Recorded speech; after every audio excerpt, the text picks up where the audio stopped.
So I am with Fingers Felder, one of my favorite people, an American treasure and an icon. And there's not enough to say about Don Felder. It's so good to see your face. It's wonderful to be back talking to you. I can't wait to see you. I hope you can come to the show so I can give you a big hug and thank you for doing this for me. Absolutely. We are super lucky in Jersey. We're not getting one show. We're getting two shows. We've got a PNC Bank Art Center show on July 20th, and then we've got another date at Freedom Mortgage Pavilion in Camden on August 8th. This, by the way, of course, is the Brotherhood of Rock Tour with you, Kevin Cronin, and Styx. This is a long tour. There's 30 dates on this thing. Absolutely. You know, we've toured together on and off since 2012, and I've known Kevin and Tommy Shaw for decades. And we just, this group of people, not only the artists, but the band members, the crews, the guitar tech, the front of house guy, everybody knows everybody. And there's no hissy fits, there's no drama, there's no egos. It's just fun to be together with people that you really know and like and play with, and then go out on stage and make 4 hours of just hit after hit after hit Crazy. after hit after hit. It's an amazing show. Not only that, but they're carrying a 40-foot wide by 20-foot high 4K screen. So there's video and entertainment that's just, I have never seen anything like it in my life. So not only is the music great, but the videos and stuff that are running with the songs are just amazing too. So Wow. I'm telling you right now, there will not be a single person that's there in the crowd that went, is that all we got? No, you got way more than what you ever bargained for with this show. It's a great show. Oh, I love that. I always tell people too, if they have not seen a Don Felder show, I don't know why you have not. I mean, because the show is incredible. You are so respectful of the legacy of the hits that you know people want to hear, but you still make it exciting and weave in some of the great things that you've worked on, the solo stuff. Heavy metal is there and your guitar solos. And the thing I always love about you is you just always make it a show. You always look like a rock star. You come out, you give that great performance. You know, you're the awesome front of house guy, and it just always works so well. And I think you've been a fine oiled machine over the years, and you're doing it now better than ever. Oh, I have to tell you, this band that I have with me now is the best band I have ever played with. Really, the The the best? in the individual musicianship in this band is phenomenal, and the vocals are spectacular. But I have guys like my bass player has played with, gosh, Gwen Stefani, Shania Twain. He was with Shania for 6 years, just this whole last year and a half touring on the road. He works with Kelly Clarkson. These guys Wow. aren't your like everyday, just sort of, pickup musicians. They're the creme de la creme. This drummer is a guy named Seth Roche. He's played with Rascal Flatts. He toured with Sheryl Crow, who used to open for us in the Eagles years ago. He was in a band called Little Big Town and played with Such a good them. band. Yeah. He was a drummer for a guy named Brad Paisley, maybe a guitar player you've heard of, and he worked for 6 years on the road as a touring drummer for Keith Urban. And Wow. he now works with Carrie Underwood when she's doing American Idol. He comes and works with me. And then when she's done with American Idol, he'll go back and work with. I've got a great guitar player, young guy. He's been with me over 10 years now, playing with me. He's played with Kid Rock. He plays with Kenny Chesney, and he plays with Tanya Tucker. These guys take these songs like you were talking about that are 40, some of them 50 years old, and the level of performance is spectacular. People go, oh, it's going to be the same old song. It's the same old song, but with a new, strong, vibrant energy to them. The vocals are spectacular. These guys are the best musicians. And I think I owe it to the people in the audience to put together the absolute best band that I can, to present the best show. I take care of myself physically. I get enough sleep. I eat well. I exercise. I sing every day. I play guitar every day. So when I walk out on stage, I want to present the absolute best I can do. Well, of course, you cannot stand next to Fingers Felder unless you are an echelon of, like an amazing musician. I mean, come on, that's not the easiest thing to do. So these guys have to be incredible. Well, let's talk about, speaking of incredible, you've got this super cool collection out. It's called The Vault 50 Years of Music. What I love about this when I first started listening, I think it was brilliant that you released it in late May. It's a very summertime kind of feel for the music. And that's what your music and Eagles music has always reminded me of. Not necessarily because I listen to it in the summertime, but it brings you back to a place in your mind. When you're a kid and you feel like summers as a kid. So I'm not really sure when I was listening to Hotel California or Victim of Love, but I know that that vibe reminds me of summer. And I get that essence with this great collection. Re-released demos, unreleased tracks, stuff that you kind of found. Talk to me about the vault. Okay. Well, I lived out in Malibu for 29 years and went through five major fires. I had friends of mine whose houses burned down. One guy, his house burned down. He had an incredible collection of great old Les Pauls and antique Martin guitars. Gone. Another friend of mine had a studio burned to the ground. So finally, after the fifth fire, I went, I like it out here, but I think it's time for me to move out before I become one of the victims of a fire. So I pack up everything. I take my studio, my recording gear, my console, tape machines, everything in that studio I had in Malibu for so many years, and I just put it in storage in the year 2000 when I moved out of Malibu. After 20 something years, I moved into LA. I bought a house that I'm in right now that I bought from Seal, the singer. He had built a studio room, but when he moved out, he took all of his recording gear. So I said, well, I've got my recording gear. So I better go over to the locker and take a look at this stuff. This is about 4 or 5 years ago. And so I'll go open up this locker, and there's my old antique console and my old 24 track tape machine, stuff that people really don't use anymore. It's pretty much all digital Pro Tools and that sort of stuff. But I turn around and I see this box on the floor, and it's just full of cassettes, ADATs, CDs, and it's all the rough mixes that I had done over the years. I just thrown them in this box and put them in storage. So I said, I should bring that box back to my new digital studio. And before these things just dissolve like they do when they get old, let's transfer them over to Pro Tools at 96K, really high resolution. So we're sitting in there transferring these things because you usually get maybe two or three plays before the oxide just corrodes off the back. So we captured everything on the first play, and I thought, I remember that slide idea. That was a great idea. And I put a little check by it, right? Then I had recorded just a demo of me playing electric piano on this progression. That was a really beautiful progression. I said, star that. So I went through and started about 6 or 8 song ideas.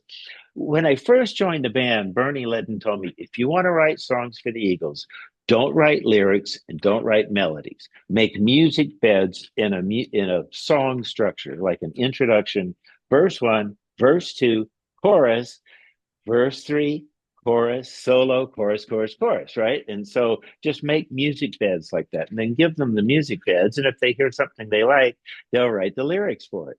So I wound up producing probably 100 song ideas, and that when even we only got through a small part of these cassettes before we stopped and said, let's just take these songs that we've got now, these song ideas that are incomplete, and I'll just rebuild them from the ground up. I'll just have new players come in and take those ideas.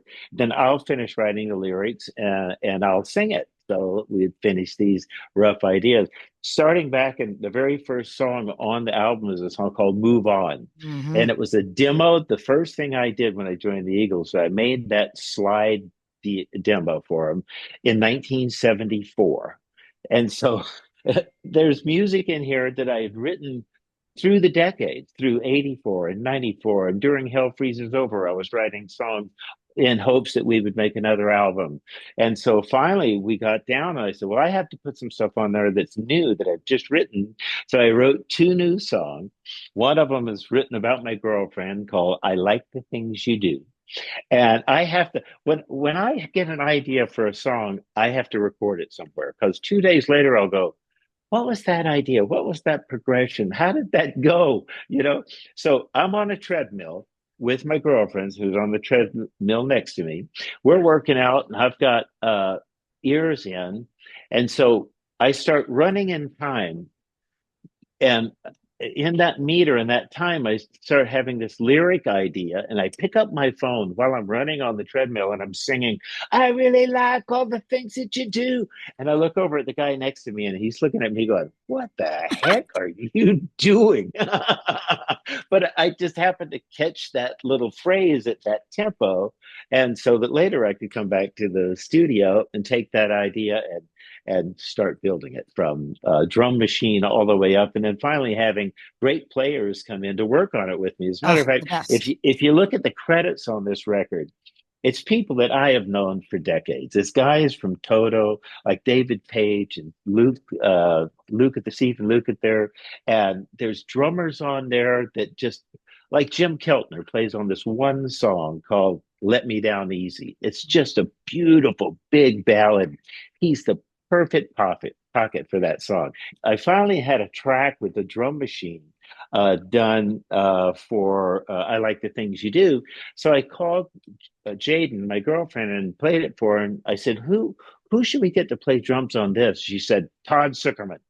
I love Todd. And when we did tours and shows with Todd in the past, she would go backstage, and behind Todd, he has a hole right behind his drummer, right behind his drum kit, that his drum tech sits there and watches in case he drops a stick or breaks a head or something happens. He can run around and go take care of it, right? So Jaden used to sit back there and Watch. watch Todd play because he's such a just a really active, powerful drummer. She said, "Let's get Todd on that." So I sent him the track.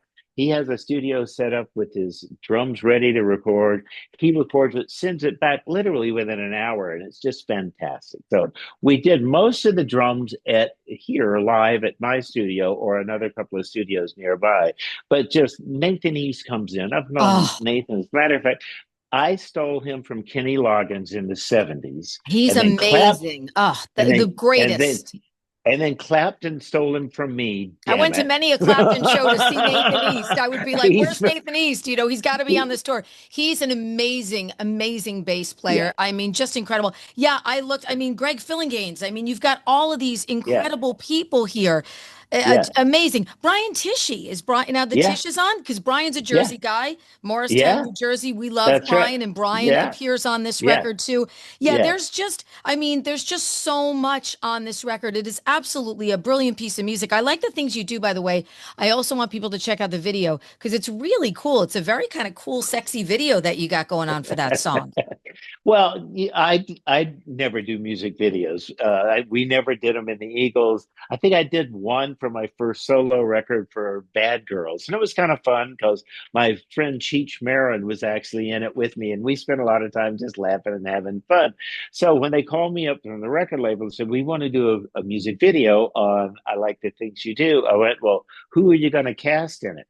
And they said, "Well, how about you and your girlfriend, since you wrote it for her?" And I went, "Okay, here we go." So we went in and shot that. It was a lot of fun. It was only about a 3 hour shoot. It was pretty fast. And so they edited it together, and it turned out pretty well. I was Yeah, it looks happy like with it. fun. It just looks like one of those fun videos that people would want to see. And I'm glad that you decided to do, you know, a video for that song, a non-lyric video Yeah, for that song, because I think it just yeah, tells a really fun story and super yeah. cool. And then you reworked the 81 classic heavy metal. This heavy metal to me, it just seems to have, and I'm trying to think of like the best way to say it, but I'm just going to say it in my Jersey phrase. It just has some bigger balls. It's just a ballsier version. It's got That's some real definitely kick, Jersey.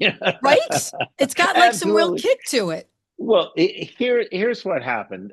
I had been listening to the original version of heavy metal for decades, and every time I heard it against today's technology, it just sounded dated. You know, the analog tapes and the analog mixing and all of that. It just didn't sound up to par sonically. So I thought, well, I'm just going to go in and redo it. And I got Chad Cromwell, who's probably one of the greatest session drummers around. Has played with Neil Young and everybody. He came in to my studio, and literally within 30 minutes, we had done three perfect takes. The guy came in and was just 30 minutes. It was a 3 hour session, and it took longer to get the studio up and running than it did for him to actually play it, right? So, anyway, as we went through it, we tried to do it with the highest level of quality we could and still hold a lot of the old parts. I mean, we didn't like rewrite it like heavy metal 2025. It's just a re-recording of the song that everybody's heard for a long time, and it sounds modern. It sounds like I love 2025. it. I love it. And that's one of my favorite songs. That's a song people still request. And I'm always happy to play that. And it just kind of takes me back to this great place. So I love, the familiar yet fresh feeling of a lot of this stuff, on this record is exactly, I think, what makes it such a beautiful, such an incredible record. And you seem to be having just such a great time all the time being out there and making music and doing what you do. Talk to me about your perspective on the music business now, because it hasn't always been great for you and for so many people that have been in. The peaks and valleys are just, they're the highest of the highs and the lowest of the lows. And you seem to come out the other side. And what is that like for you? Well, when I started playing music, I was 10 years old, destitute poverty on a dirt road in the deep south in Gainesville, Florida. We didn't really have two dimes to rub together. There was no internet or iPhones. There was nothing to do except I felt madly in love with music and got a guitar and started teaching myself when I was 10 years old. Before there was Grammys, before there were rock stars, except for maybe Elvis or something like that. But I didn't go into music for any other reason other than just being madly obsessed and in love with playing music. And that's what's driven me for the last 70 years. All the ups and downs, it doesn't matter. If you're still doing what you love to do, those things are just like bumps in the road. You just keep going and doing what you love. And when you grow up that poor, you can't lose anything. You don't have anything to lose. You can go, as long as you're playing in bars or in clubs or whatever for the rest of your life, I'd be happy doing that as long as I'm playing. And so it doesn't matter if I walk out and play a private show for somebody's 50th birthday party in New York City, and it's for 8 people, or I walk out and play for 120,000 people in Wembley Stadium, or I go out on this tour and we playing between 10 and 20,000 people per night. It doesn't matter the size of it. It's just me loving to play and loving to write new stuff and go play new songs. As a matter of fact, I was really pleasantly surprised when I threw in the middle of my set, I like the things you do. And the crowd's like rocking to it. They've never heard it before, but they're rocking to it. And the girls are getting up and dancing to it. And I went, I chose the right song for the first single when I watched the crowd do it. So I just Absolutely. love to play. I just love to play. I never did it for the money. I never did it for the fame. I still don't. I don't need to make another dime for the rest of my life. I love to work. I love to. It's not work if it's a labor of love. And so I love to spend my time, however much I've got left, doing what I love to do, which is writing, recording, and performing. And making people happy. For me, being able to sit here and pick your brain about music is a gift to me. My goodness. I mean, what a way to spend an afternoon. Don Felder, I'm always so happy to see you. We will see you July 20th at the PNC Bank Arts Center in Homedale, and of course, Freedom Mortgage Pavilion in Camden on August 8th with Styx and Kevin Cronin playing all of those amazing hits. One of the great tours, I think, one of the really fun classic rock tours of the summer. And everybody, the vault is out. 50 years of music, some incredibly tasty nuggets in there. That means a lot to me that you hear everything that comes out, and for you to like it that much, I really appreciate it. I'm very happy. It makes me happy. I love it. Don, please be well. We will see you soon. Well, I hope to see you at one of these shows, like I said, so I can give you a hug and thank you personally for taking the time to do I this. It's wouldn't always wouldn't miss it. I wouldn't miss it. All the best, my friend. Love you. Mwah. okay. Okay. See you.